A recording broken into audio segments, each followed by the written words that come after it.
அன்புக்குரியவர்களே, சமீப காலமா இந்த மனநல மருத்துவர்கள் எண்ணிக்கை அதிகமாகிக்கிட்டே போகுது. சைக்காட்ரிஸ்ட் அந்த சைக்காட்ரிஸ்ட் கிட்ட எப்படிப்பட்டவர்கள் ட்ரீட்மெண்ட்டுக்கு வராங்கன்னு நான் ரொம்ப கவனித்து பார்த்தேன். எனக்கு பெரிய அதிர்ச்சி என்னென்னா, அந்த சைக்கியாட்ரிஸ்ட் கிட்ட கன்சல்டேஷன் ட்ரீட்மெண்ட் இதுக்கு வர்றவங்க யங் மென் அண்ட் விமன் எல்லாருமே மோஸ்ட்லி கார்ப்பரேட்டில் வேலை செய்கிறவங்க. இப்படி கார்ப்பரேட் நிறுவனங்களில் வேலை செய்கின்ற யங் மென் அண்ட் விமன் ஏன் இவ்வாறு பாதிக்கப்படுகிறார்கள்? எதற்காக இவங்க சைக்கியாட்ரிஸ்ட் கிட்ட வராங்க? என்னுடைய நண்பர் ஒரு சைக்கியாட்ரிஸ்ட் கோயம்புத்தூரில் இருக்கார். அவர்கிட்ட பேசிக்கிட்டு இருக்கும்போது அவர் சொன்னது, சார், இப்போ மெட்டபாலிக் ஆக்டிவிட்டீஸ், அதாவது வளர்சிதை மாற்றம், பழைய செல்கள் அழிவது, புதிய செல்கள் உருவாவது இன்னர் ஆர்கன்ஸில், இவையெல்லாம் நடப்பது நம்முடைய நல்ல தூக்கத்தில் தான். ஆனால் இப்போ இருக்க தலைமுறை தூங்கிறது கிடையாது. அவர்களுக்கு நேரம் காலம் கிடையாது உழைப்பதற்கு. அவர்கள் பகலா இரவா என்ற வித்தியாசம் கூட பார்க்காமல் உழைத்து கொண்டிருக்கிறார்கள். அதனால் மெயினாக அவங்களுக்கு இயற்கை கொடுக்கின்ற ஒரு எச்சரிக்கை மணி, வார்னிங் பெல், மன அழுத்தம். முதல்ல டிப்ரெஷனில் அந்த பிள்ளைங்க தவிச்சுக்கிட்டு இருக்கு. ரெண்டாவதா இவர்களுக்கு ஏற்படக்கூடிய பெரிய பாதிப்பு பெராலிசிஸ், பக்கவாதம். உடம்புல ஒரு பக்கம் செயல்படாமல் போயிடும். நான் சொல்லுங்க, இந்த டாக்டர் சொன்னது. மூணாவதா ஒபிசிட்டி, உடல் பருமன், உடம்பு உப்பிக்கிட்டே போகும். நாலாவதாக ஏர்லி டெத், 40 வயசுக்குள்ள மரணம், காரணமே இருக்காது, டப்புன்னு சத்து போயிடும் பிள்ளைங்க. இவையெல்லாம் மெட்டபாலிக் ஆக்டிவிட்டீஸ் சரியாக நடக்காத காரணத்தால், போதுமான அளவு ஓய்வு, உறக்கம் இவை இரண்டுமே இல்லாத காரணத்தால் மனிதனுக்கு ஏற்படுது. இப்போ ஒரு என்ஜின் அப்படின்னா கூட அதுக்கு ஓய்வு தேவை. உள்ளிருக்கின்ற பாகங்கள் செயல்படணும், அதற்கு ஆயில் போடணும். இதுக்கெல்லாம் அந்த மிஷினுக்கு ஓய்வு வேணும். ஒரு சாதாரண உயிரில்லாத இரும்பு மிஷினுக்கே அப்படின்னா மனிதனுக்கு. இப்போ எல்லா இடங்கள்லையும் பார்த்தீங்கன்னா நிறைய செமினார் நடக்குது. எல்லாமே இன்சிஸ்ட் பண்ணுறது, பெரிய பெரிய மருத்துவ நிபுணர்கள் இன்சிஸ்ட் பண்ணுறது எல்லாமே ஒர்க் லைஃப் பேலன்ஸ். உங்களுடைய ஒர்க் லைஃப், வேலை செய்கின்ற அந்த வாழ்வு, அது எப்படி பேலன்ஸ் பண்ணணும்?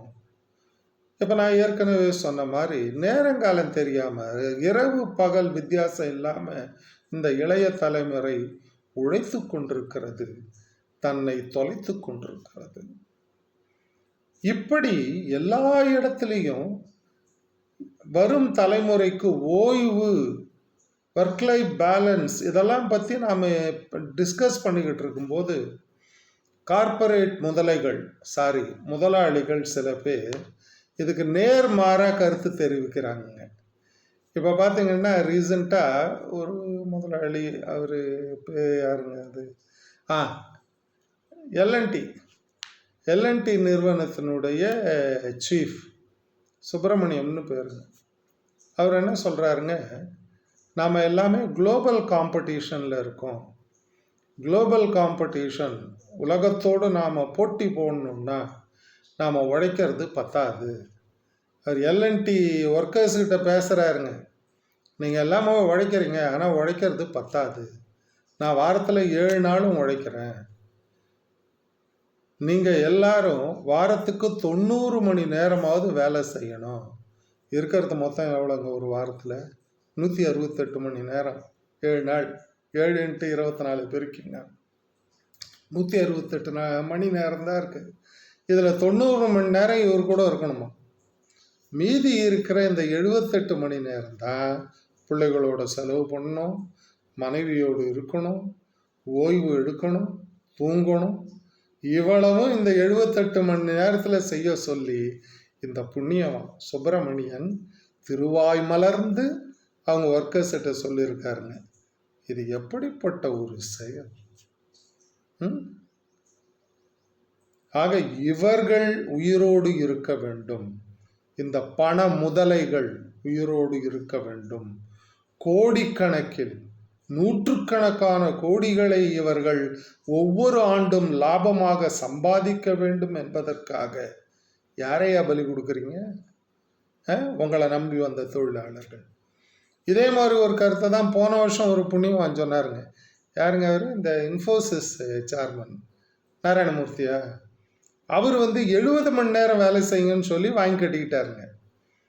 பயங்கரமான எதிர்ப்பு வரவே வாய மூடிட்டார். அதே நேரத்தில் இந்த ஓலான்னு ஒரு கம்பெனி இருக்குல்ல, அதனுடைய சேர்மன் இருக்காங்க, அவன் பேர் என்ன, பவிஷ். அவர் என்ன சொல்கிறாருங்க, நாராயணமூர்த்தி சொல்கிறது கரெக்டு, வாரத்தில் 7 நாள் நான் உழைக்கிறேன், அதனால் நீங்கள் எல்லாரும், அதாவது அவங்க ஸ்டாஃப், ஒரு நாளைக்கு 20 மணி நேரம் வேலை செய்யணுன்னார். எப்படிப்பட்ட புண்ணியமா! இப்போ நாம் எல்லா இடங்களிலும் நாம் பேசிக்கிட்டு இருக்கிறது தொழிலாளர்கள் அவர்களுக்குரிய ஓய்வு கிடைக்கிறதா என்பதை உறுதிப்படுத்தி கொண்டுதான் ஒரு நிறுவனத்தில் சேர வேண்டும். ஏங்க, பணம் கிடக்குதுங்க, அது கிடைக்குதுங்க. உயிர் போயிட்டா திரும்ப வருமா? பணம் நம்மால் சம்பாதிக்க முடியும். மற்றொன்று, பணம் இல்லாமலும் வாழ முடியும். மன அமைதி, மன நிம்மதி, நல்ல மனைவியோடு, நல்ல பிள்ளைகளோடு அற்புதமான ஒரு வாழ்வு வாழத்தான் இந்த உயிர். உயிரே போன அப்புறம் என்னத்துக்கே பணம்? அதனால் அன்புக்குரியவர்களை யோசனை செய்து கொள்ளுங்கள். ஒரு நிறுவனத்தில் நீங்கள் சேருகிறீர்கள் என்றால் உங்களுக்குரிய வருமானத்தை மட்டும் பார்க்காதீர்கள். உங்களுக்குரிய ஓய்வு கிடைக்கிறதா அதை பார்த்து கொள்ளுங்கள். ஓய்வு கொடுக்காத நிறுவனம் உங்கள் உயிரை பறிக்கின்ற யமன். உணர்ந்து கொள்ளுங்கள். வாழ்க வளமுடன்.